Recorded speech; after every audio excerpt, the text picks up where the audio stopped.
Oke, lanjut kita bakal ngebahas langsung ya teman-teman, respon yang webinar kemarin. Kita lihat langsung dari ininya ya, dari respon dari teman-teman. Coba kita langsung share. Kita mulai dari yang webinar yang pertama. Sebelum kita bakal ngerespon hal-hal yang berat ya, agaknya kita mulai dari yang ringan-ringan dulu ya, kayaknya ya perlu ya. Oke, boleh banget nih. Ini kayaknya ringan nih. Bagaimana cara lolos PKM dan mencari partner? Boleh tuh kepada yang biasanya ketua kita ya, asik. Ya dong. Pada kita semua, bagaimana cara lolos PKM dan menjadi partner? Ya. Silakan dijawab Kanur. Oke. Gimana ya caranya? Soalnya kan penilaiannya juga kita nggak tahu ya, soalnya kan itu internal dari panitianya juga. Tapi mungkin tipsnya itu cari judul yang belum pernah digunakan. Emang harus sih. Jadi harus mencari judul yang belum pernah dibahas sebelumnya dan belum pernah dipakai juga. Jadi harus bikin suatu inovasi yang baru dan juga menjawab persoalan yang ada di lingkungan. Nah, mungkin bisa cari-cari persoalan atau misalkan dari lingkungan sekitar rumah. Nah, kita bisa menemukan masalah dan kita mencari solusinya gitu. Dan dengan ide-ide yang yang di luar dari kayak ternyata ini bisa gini ya, jadi harus yang di luar out of the box gitu mungkin ya. Terus ya pokoknya cari permasalahan yang ada di lingkungan dan juga cari solusi terbaik dan juga yang belum pernah ada gitu kalau bisa. Terus untuk mencari partner mungkin ini tergantung jenis PKM-nya juga ya, karena beda PKM, beda juga komposisi dari keanggotaannya dan juga jurusannya gitu. Paling dibaca-baca lagi aja di pedomannya. Kalau kami karena mengambil karena PKM-PM itu sebenarnya nggak ada kriteria jurusan tertentu yang harus ikutan, jadi bebas aja siapa, tidak terikat dengan program studi entah dari ketuanya atau anggotanya, jadi bebas. Tapi untuk beberapa program yang lain harus yang sesuai gitu. Mungkin bisa cari partnernya dari kenalan-kenalan.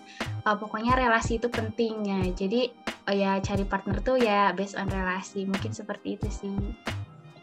Intinya jadi yang berbeda. Intinya ada yang berbeda gitu dari yang lainnya. Be different. Ya, be different. Udah dapat ya teman-teman. Jadi yang berbeda. Oke, kita lanjut. Next question. Next. Kira-kira cari pertanyaan yang seperti agak ini hitung mudah. Apa yang dilakukan sehingga tujuan programnya tercapai? Oke, bisa. Boleh nih, kira-kira menurut teman-teman yang lain ada apa yang dilakukan sehingga, kayaknya maksudnya kegiatan apa yang dilakukan sehingga tujuan programnya tercapai, atau iya mungkin kayak gitu ya.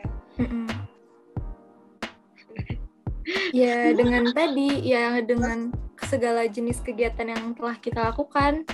Contohnya dengan berkebun, atau untuk hal pertama banget kita lakukan itu adalah sosialisasi dengan warganya. Nah itu tuh udah salah satu tujuan yang bisa mencapai program kita gitu. Yang waktu awal banget, waktu pas sosialisasi tanggal 23 Juni ya. Iya, 23 Juni.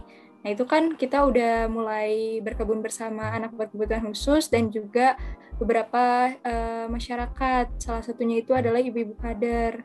Nah, itu tuh menurut aku itu udah mencapai dari tujuan program kita sendiri. Mungkin yang lain ada yang ingin menambahkan? Nah, izin menambahkan ya. Mungkin kalau misalkan untuk awalnya gitu ya, untuk awalnya itu kan kita pastinya merancang dulu nih, mengkonsep dulu kegiatan apa yang akan kita laksanakan. Nah, kegiatan yang kita laksanakan itu pastinya awalnya itu harus tahu nih tujuan dari kegiatan kita ini tuh tercapai nggak tujuan yang awalnya kita ingin tuju gitu. Nah, jadi saat kita akan mengkonsep acara, misalnya kita yang tadi sebutin sama Sri ya, ada misalkan kegiatan yang berkebun bersama anak ABK, kemudian kegiatan webinar. Nah itu tuh memang kita udah konsep dari awal agar sesuai dengan tujuan kita, seperti itu. Kita lihat lagi pertanyaan-pertanyaan yang lebih menaikkan level pemikiran. Berasa UAS ya kajian. Ya. Udah level intermediate. Oke, kita lanjut ke pertanyaan mana nih Kania yang lebih menantang? Ini masih level yang nggak terlalu menantang sih. Oke, coba kita lihat. Tapi ini nggak terlalu relate sama kita juga kayaknya. Cara mengembangkan minat baca di lingkungan rumah.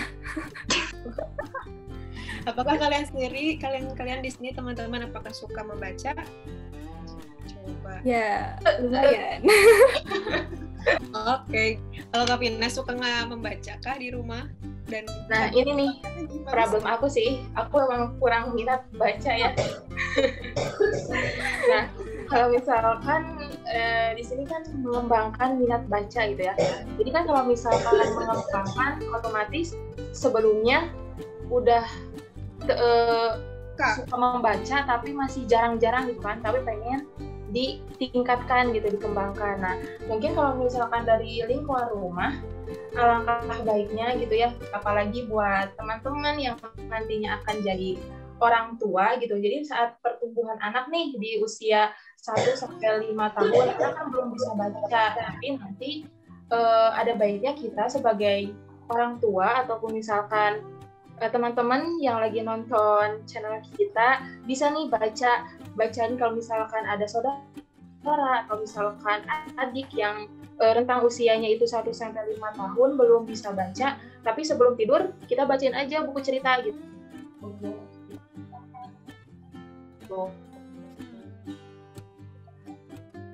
Nah nanti itu bisa gimana cara mengembangkannya ya, dengan niat yang kuat pastinya ya, niat yang kuat pengen baca gitu. Terus yang pertama juga mending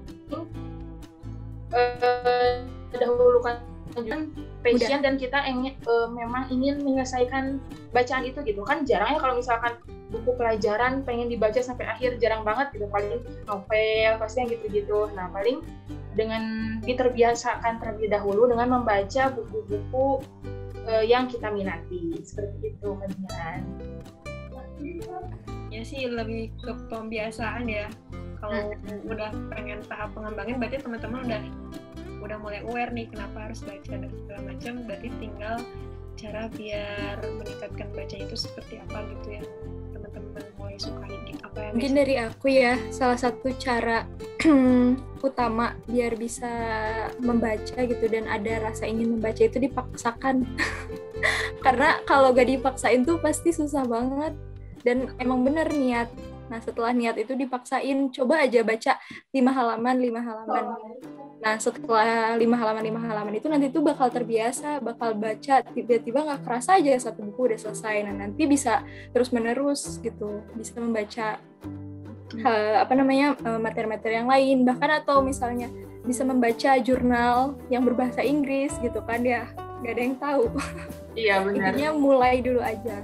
Ya kalau misalkan kita baca gitu ya, lagi baca gitu, sebisa mungkin kita harus menyingkirkan dulu apa yang bisa mengalihkan fokus gitu ya, karena itu kan berpengaruh gitu, khususnya mungkin dari gadget itu sendiri gitu. Ketika kita mungkin pengen fokus untuk membaca, mungkin dijauhkan lebih dahulu gitu supaya nantinya kita fokus membaca. Dan juga tadi benar bahwa memang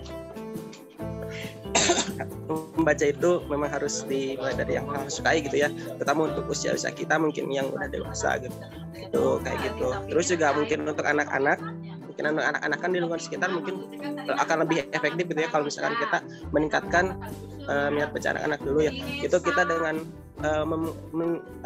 menjelaskan cerita gitu ya, atau menceritakan suatu hal gitu kan ke anak-anak supaya tumbuh aware dulu gitu dari anak-anak. Terus nantinya kita dari anak-anak tersebut mulai bisa membaca dengan sendirinya gitu ya. Nah untuk kita dewasa itu sendiri itu sih memang perlu banget untuk meningkatkan minat baca itu dengan tadi hal yang disukai, dan juga memilih tempat gitu yang memang tepat gitu ya untuk digunakan untuk membaca. yang dengan tenang, karena itu akan berpengaruh gitu ya. Kalau misalkan suasananya bising, terus juga mohon maaf batuk ya, bising ataupun kurang nyaman, yang kurang nyaman nantinya kan akan berpengaruh juga ya ke suasana psikologis dari seseorang itu. Kayak gitu sih. Oke, kita lanjut lagi ke pertanyaan berikutnya kan ya. Oke, apalagi nih kira-kira yang menarik? Ini kan nih, yang nomor 10 Kak. Nomor 10 ini. Nah ini nih, banyak yang masih bingung juga nih. Apakah mental termasuk pada anak disabilitas? Wah, menarik tuh. Apakah anak gangguan mental termasuk pada anak disabilitas? Jadi Bismillah ya, kalau untuk anak gangguan mental itu ya termasuk dengan anak disabilitas. Nah jadi terdapat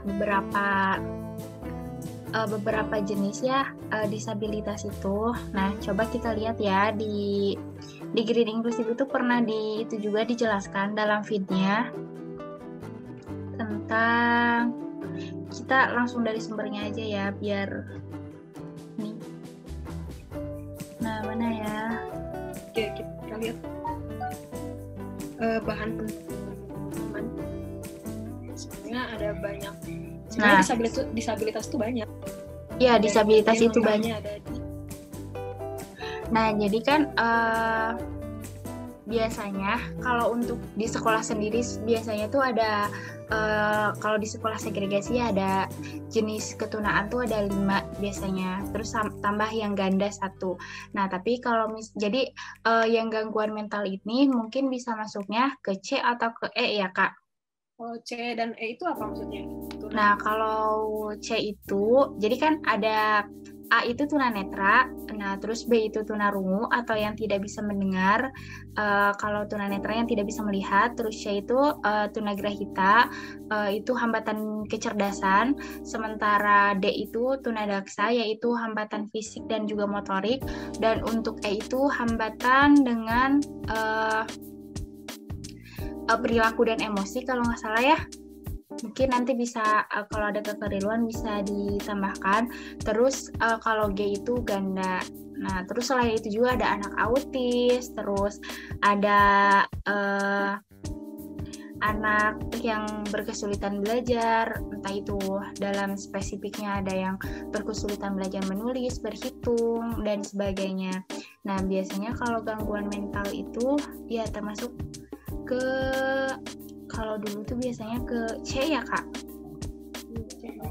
Ya, mental intelektual. Nah, jadi ini ada penjelasan dari Kementerian Pemberdayaan Perempuan dan Perlindungan Anak Republik Indonesia tahun 2013. Jadi menjelaskan bahwa anak berkebutuhan khusus adalah anak yang mengalami keterbatasan atau keluarbiasaan, baik fisik, mental, intelektual, sosial, maupun emosional yang berpengaruh secara signifikan dalam proses pertumbuhan atau perkembangannya dibandingkan dengan anak-anak yang seusia dengannya. Nah, jadi di sini tuh jelas banget bahwa anak gangguan mental itu adalah anak berkebutuhan khusus. Nah, oleh karena itu, ketika ada anak dengan gangguan mental di sekitar lingkungan kita, jangan dijauhi, jangan diacuhkan. Nah, mungkin bisa diberikan pembelajaran atau dimasukkan ke sekolah agar dia itu tidak menjadi mungkin bisa disebut beban nantinya, soalnya kan kalau misalkan tidak diberikan pembelajaran nantinya akan menjadi jadi kayak nggak punya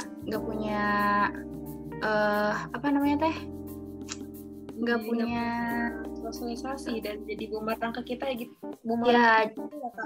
Ya, terus jadi kayak nggak punya kemampuannya mungkin dari vokasionalnya, jadi lebih terlantar mungkin ya gitu. Jadi jangan sampai seperti itu. Lengkap semua dijawab, dari kayak apakah anak gangguan mental itu termasuk anak disabilitas, terus sampai gimana caranya biar anak-anak disabilitas itu nggak dibiarin gitu. Ya sih, dan itu juga udah cukup menjawab mungkin ya dari teman-teman semua secara lengkap gitu. Yang intinya kalau gangguan mental itu termasuk dari disabilitas, dan itu cakupan macam-macam disabilitas. Mungkin teman-teman bisa lihat di konten Green Inclusive di Instagram, scroll ke bawah. Di Facebook juga ada. ada literasi singkat gitu terkait disabilitas dan inklusi, terus dengan berkebun itunya sendiri sih. Next question, apa lagi nih? Yang ke atas atau ke bawah nih? Ini boleh. Nomor 1 tuh. Oke, coba. Gimana caranya mengajak dan membujuk serta mengajarkan ABK agar mau ikut berkebun secara benar dan nggak hanya sekedar bermain-main aja. Terima kasih. Oke. Kalau aku sih ya, kayaknya kalau aku sih ya biar nggak bermain-main adalah ya dilibatkan dalam kegiatan berkebun itu, ya usahain dari kita gitu ya, dari pendidik salah satunya gitu. Jadi kita ngelibatin anak nih dalam berkegiatan, jangan dibiarin gitu aja gitu, diajak ya oke diajak nih, itu suatu tahapan. Kalau diajak juga udah berarti anak tuh udah masuk ke tahap melibatkan. Tapi ada yang lebih mendalam daripada itu. Setelah diajak ke tempat berkebunnya, lalu setelahnya apa ya, dilibatkan ke kegiatan berkebunnya. Kegiatan berkebun kan mungkin apa aja, mungkin coba ada yang bisa menjabarkan apa aja kalau kegiatan berkebun? Menyiapkan media tanam, terus proses pembibitan, terus merawat tanamannya. Ya, dan itu tuh kan tahap-tahap itu kan yang harusnya dilibatin gitu sama ABK. Jadi ya nggak ada kesempatan gitu untuk bermain-main aja ya. Bermain-main aja dalam artian ya melibatkannya sambil bermain gitu. Jadi anaknya ibaratnya nggak serius gitu ya, ini harus begini, harus begitu ya. Kita juga ngeliat dari keadaan anaknya. Jadi dibawa enjoy aja sih, kayak main, bukan semata-mata beneran bermain tapi diajak seperti bermain. Ya, jadi intinya tuh memberikan kepercayaan kepada anak ya, untuk dilibatkan dalam kegiatan berkebun itu sendiri.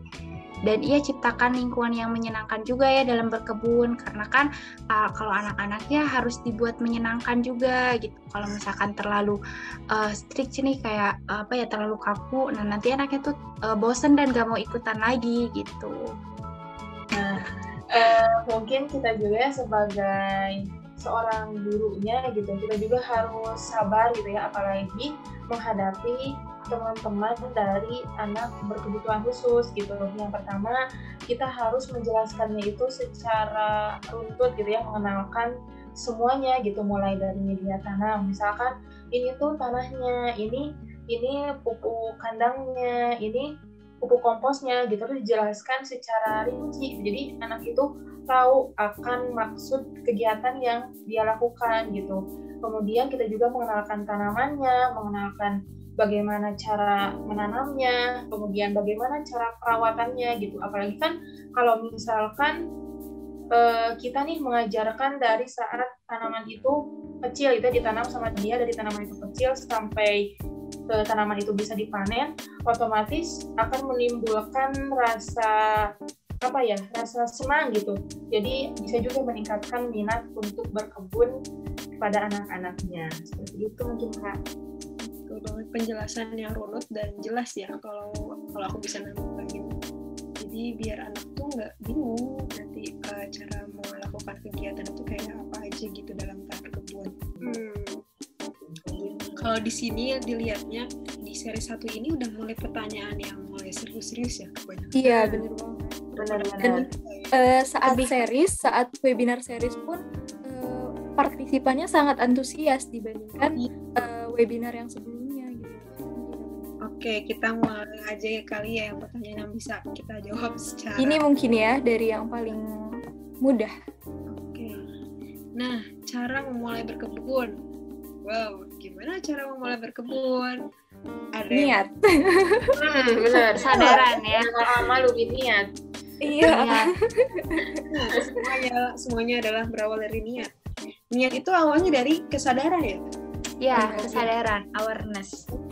Nah, kalau bisa sebelum sadar juga kita juga harus tahu dulu ya. Kalau kita nggak tahu ya nggak akan sadar gitu. Ya kan?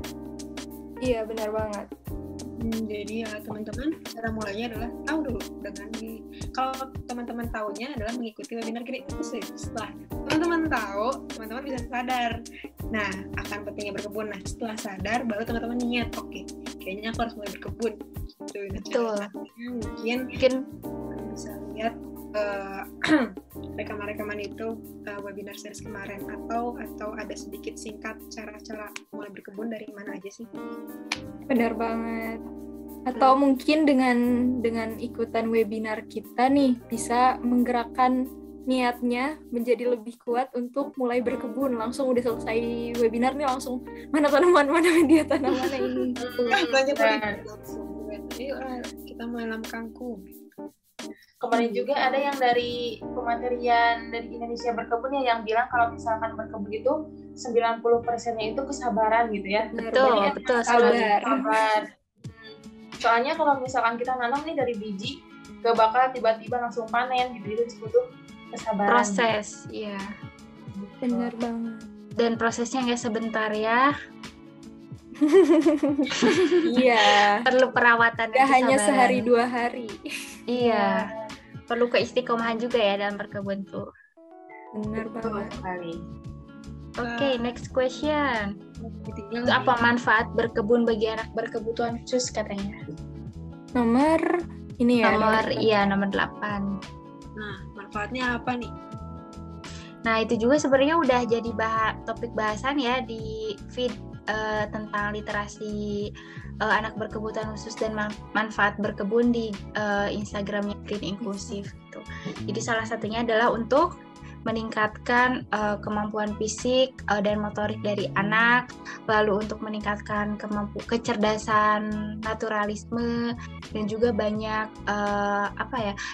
dan utamanya untuk anak berkebutuhan khusus itu bisa untuk menyalurkan emosi ya. Jadi kemarin kita sempat sharing sama orang tua dari anak berkebutuhan khusus bahwa memang selama PPKM ini anak berkebutuhan khusus itu jadi kurang aktivitas yang biasanya mengeluarkan banyak aktivitas dan emosi, jadi terkekang, nah jadi sering tantrum. Nah jadi mungkin salah satu solusi dengan aktivitas berkebun ini, jadi anak berkebutuhan khusus bisa mengeluarkan emosinya melalui kegiatan aktivitas berkebun, karena kan cukup menyita energi juga gitu. Jadi penyaluran energinya ke hal yang positif daripada ke tantrum gitu ya misalnya gitu. Ini mungkin ya, mengapa dengan berkebun bisa menjadi lingkungan yang ramah terhadap anak berkebutuhan khusus. Tadi juga udah sempat disinggung ya. Iya, betul sekali. Kalau dari aku sendiri sih kenapa berkebun bisa jadi lingkungan yang ramah? Karena berkebun itu kan ada kegiatan ininya ya, maksudnya yang kegiatan untuk kegiatan yang bisa melibatkan dengan siapapun gitu. Yang tujuannya itu untuk merawat tanaman, untuk bisa nanamin tanaman, dan itu tuh bisa ngelibatin oleh siapapun gitu, salah satunya ABK.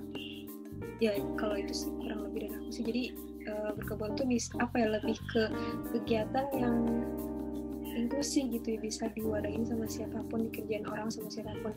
Mau kalau kita lihat PPKM sekarang ya, nggak cuma petani, nggak cuma tukang kebun yang di desa-desa gitu ya, ibaratnya kerjaannya nanam. Tapi sekarang kalau PPKM ini biar siapapun, mau artis, mau pejabat, semua bisa berkebun gitu. Jadi ya ABK kenapa enggak gitu ya kira-kira.